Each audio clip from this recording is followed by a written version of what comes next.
Hey everyone, Brian Von Vier here, back at it again, this time with What Was Your Now It's Personal Moment in the campaign part 3. And if you have a John Wick moment you'd like to share, put it down in the comments below. I'm playing a noble barbarian by the name of Frederick Eldermorn. Oh, that's really good. We're playing a low to no magic setting. Again, I respect this. When I picked the noble background, not only did I have easy access to higher members of society like barons and whatnot, but was also given 2 servants to accompany him. Slight number 1. First session, not even 20 minutes in, our party and the caravan we were traveling with get ambushed by bandits. The bandits killed off some guards watching over the caravans, and from the damage rolls the DM was making, the message was clear: do not fight, you will lose. So their leader, Corlin, came up to my servants and threatened to kill them to goad my barbarian into getting angry. Oh, it worked. But rather than fight, I simply offered every single coin I had and a valuable family heirloom if they just left everyone else alone. And you know what? He took the deal, but in a cocky way. He patted my character's cheek and said, "See, there's a good fellow, knowing your place." So that sucks. Slight number 2. Later on in the campaign, my character has been doing some tasks around a nearby town to earn some money and keep his servants set up comfortably in a tavern room. One morning, he wakes up and sees Corlin in his room. "Oh, it's about time you've woke up. I've wasted enough time waiting, so let me get to the point. There's a spot I want secured. You'll take care of it, and I'll give you, your servants, and your friends safe passage. Hell, I'll give you your stuff back as a bonus." Now I'm lawful good, so there's no way I'm taking the deal. I go to grapple him and roll a 24 athletics check to grapple. Corlin rolls a nat 20 to escape. Oh, so he rushes out the door and says, "Bad call, Eldermorn," and slams the door. I rush out and roll a nat 20 perception check for 23. The leader got a 24 to stealth. After some looking, he found a note in the hall. "My offer still stands, but check with everyone first." So my character goes to check with his party and servants. However, his servants are missing. He finds another note that says, "Didn't think I'd make the choice that easy for you, did you?" Oh, slight number 3. We go to the spot the bandit leader wanted us to go, which happened to be in the lair of a mythologically accurate lesser Wendigo. We secure it and go inside. There are the servants, unconscious but unharmed, and another bandit. Clearly a cut above the rest is waiting inside as a guard. Oh, I don't charge in and attack, cause one wrong move and the serfs may end up dead. So I ask where Corlin is. "He'll be here soon. Care to fight now or shall we wait?" I look to the party, then turn back and stare down this guy and go, "We shall wait patiently. I want him to see what happens next." Oh my god! For 30 in-game minutes, we have a tenuous standoff with this bandit guard. Eventually, Corlin walks in and goes, "So glad to see, even in such a precarious situation, you still have some manners, Eldermorn." Getting a bit cocky, he says, "Now, let's make this fun. Our friend Verilyn here has been itching for a fight, and I can see Frederick here is raring to go as well. So, whoever wants to fight, join him. If not, stand aside. This may get messy." The fight ends up being my barbarian against the bandit berserker, and, amazingly, I won. However, my character didn't kill the berserker, just knocked him out. Corlin claps and says, "Ah, what a show, what a show. But a shame you bitched out in the end." My barbarian is too weak to fight Corlin, and some party members are stopping other members from starting another fight as we were in no shape to fight. Corlin throws the money and the heirloom back. "It's good to see you can follow instructions like a good boy." Then him and his berserker leave. With these 3 slights, getting to take down this bandit leader has become very personal. Listen, I've invested way too much into this character and this storyline. You need to tell me how this ends. So, Give us an update for part 4.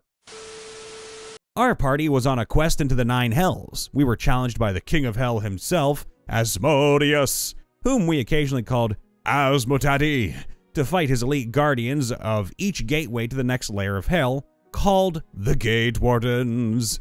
As for now its personal moments, our party has had one with practically every Gate Warden, as well as Asmodeus himself. Denevar Gearkrake, the first Gate Warden.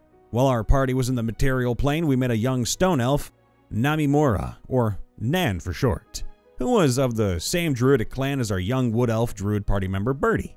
They were the only 2 survivors of a devastating raid that wiped their clan off the map. Well, Birdie met Nan in a chance encounter in a city where Nan accidentally caught Birdie in one of her hunting traps while hunting for squirrels.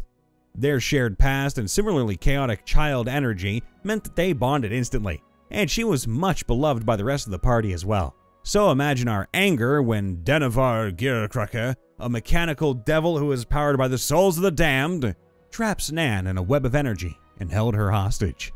Oh yeah, Jacob Silvertongue, the 4th Gate Warden. This bastard had history with Birdie's adopted mom, who was once a friend, and also happened to be one of Jacob's Furies. The Furies were fiends that were always at Jacob's heels, cheering him on, adoring him, and being his, playthings. He wanted Birdie's mom back, and he also wanted Birdie too. Now, Birdie was just a child, but that didn't matter because Jacob possessed a magical power that allowed him to accelerate or reverse the aging process on any creature he wished. Not only that, but he was also merged with the immortal first leader of Birdie's druid clan, who had tried to contact Jacob millennia ago so she could claim some of his fiendish power. If that wasn't bad enough, Jacob's lair was filled with explicit statues of Birdie and toys. And during the battle, Jacob did manage to age Birdie, accelerating her into her early 20s in elf years, causing her to lose her childhood. Oh, needless to say, Jacob deserved everything he had coming, and was crushed by Birdie when she wild-shaped into an earth elemental. Tootsie, the 6th Gate Warden. Tootsie was an incredibly ancient being who possessed many long-lost magical abilities and eldritch powers such as acidic blood. She had the hots for our half-orc barbarian, Leon Lockjaw, or Loke for short, after she was originally interested in his dad, Tony, but was forced to turn him into a lich that everyone would forget existed after he begun to uncover the Gate Warden's plans. She wanted Locke all to herself and made many advances on him. One particularly notable time was when our party was celebrating at a park when Locke suddenly collapsed and eldritch marks began to burn into his skin. It was Tootsie, using a homebrew spell called Astral Possession. The spell trapped Locke within his own mindscape with her, where she planned to have him all to herself. She was interrupted by an ally of our party that was able to enter his mindscape and interrupt Tootsie by drop-kicking her right in the head. However, Tootsie turned her to stone within Locke's mindscape in retaliation, leaving her physical body in a catatonic state. She was able to recover, but she suffered from severe memory loss.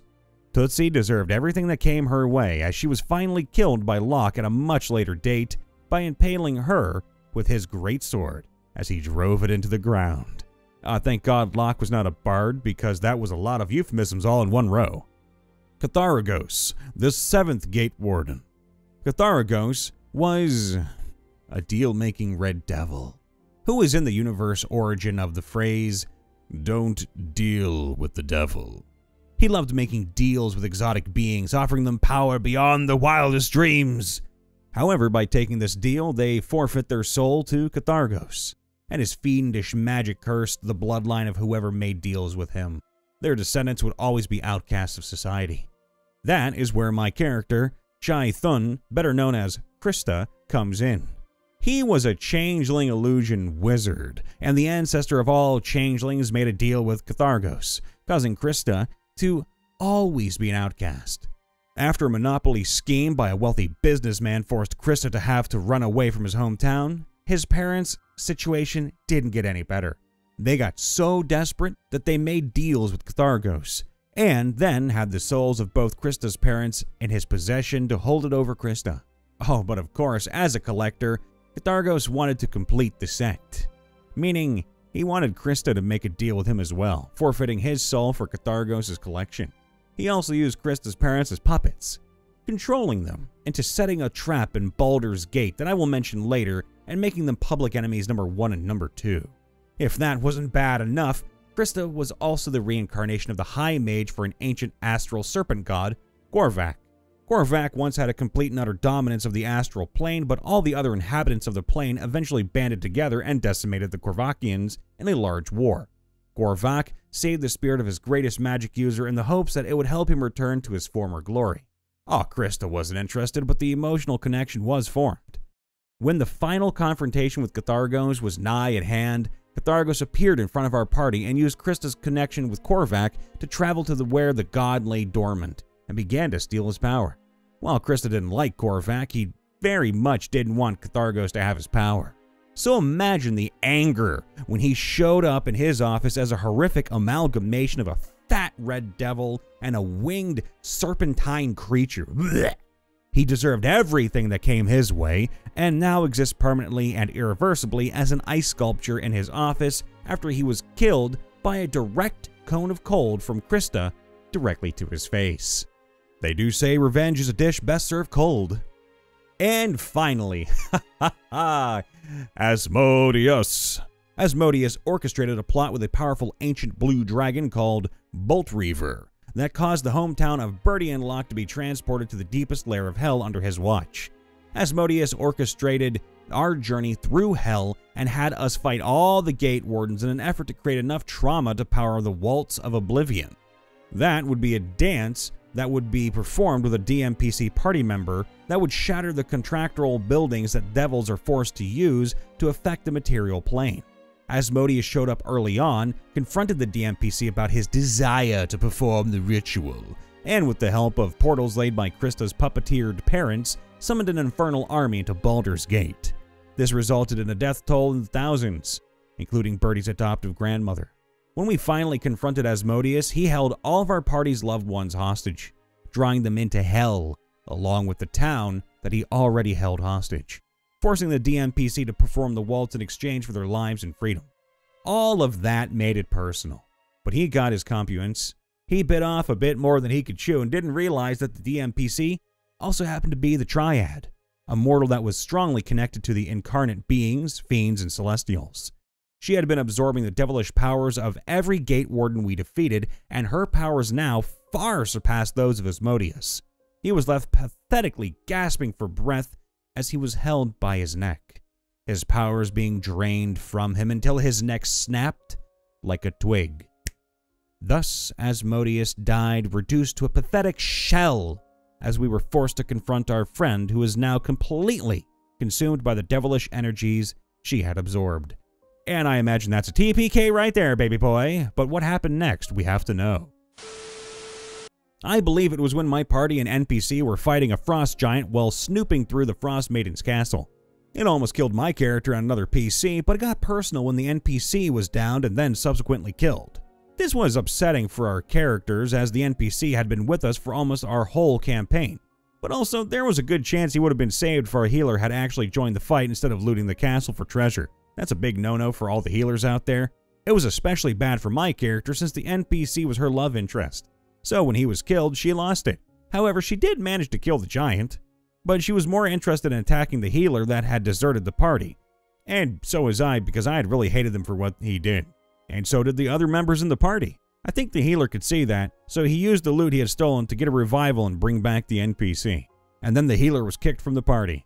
But yeah, I think that was the first time I had been close to crying during a D&D session. Also, no, metagaming's a bad no-no. Hey everybody, Brian Von VA here checking in after the vid. Please make sure to leave a like, subscribe, and to ring that bell. And of course, if you have a comment that you'd like to leave down below talking about a personal moment in campaigns, do so, because we would love to read it in part 4. All the love, everybody. See you later.